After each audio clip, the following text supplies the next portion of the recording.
back in 2002, I think it was, I did this triathlon, and that's not to humble brag, but I mean, I was pretty proud of it, until you find out that people who are real serious about this, the one that I did, they call it a sprint. Anyway, so when I decided I was going to do this, it was in Minnesota, and that winter, I trained in at an indoor pool and an indoor track, and I guess I don't remember how I guess I must have done a bicycle on the like the exercise bike or whatever.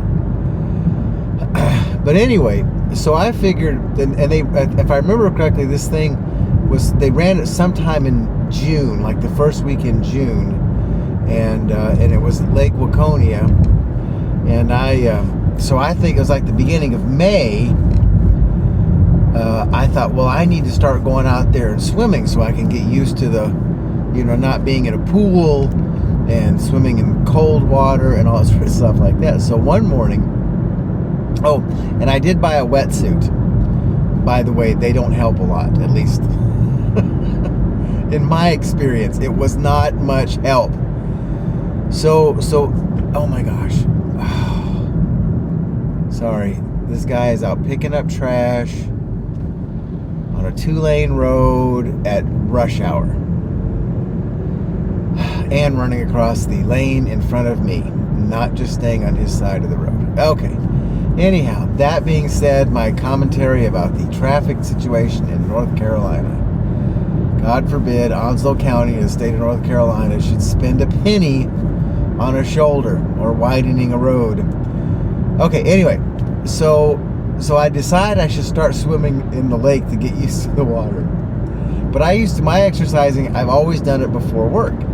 So I head out there one morning. It's like the first week in May. It hasn't been very warm very long. And they had a beach area at Lake Waconia, a swimming area that was blocked off and that sort of stuff like that.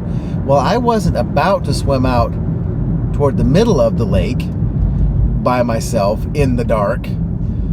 So my plan was to just swim along parallel to the shore, and really in water so that I could just stand up if need be. I thought that was very smart of myself.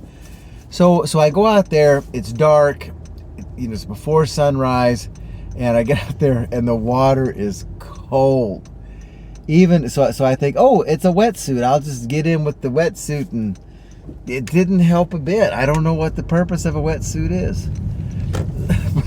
Anyway, so I start swimming, and I realize within just a few seconds, I am just freaked out, right? I mean, I can't. I'm breathing in shallowly. Keep in mind, I have been swimming a mile for months, and just getting faster and faster at it every month. But I've also been swimming in a pool that is warm and that is lit. And now I'm swimming in a lake in the dark, in the cold, and there's weeds and all this sort of stuff. That I think I just sort of had this visceral kind of lizard brain reaction to the cold and the dark and the weeds and everything. And I think I was just like, I think the adrenaline, the old fight or flight reaction took over, and I just couldn't, that first time could not get the fear, the instinctive aversion to that situation away from myself. So I probably swam 3 or 4 minutes in a few dozen yards, maybe. Anyway, so that was it for that day. But the next day I did go back, and I was able to sort of, think through it and rationalize it, and, come up with so that my brain, my higher level thinking could overcome my lizard brain. But nonetheless, okay, that was my swimming in the cold, dark water story. Thanks for watching. Love you.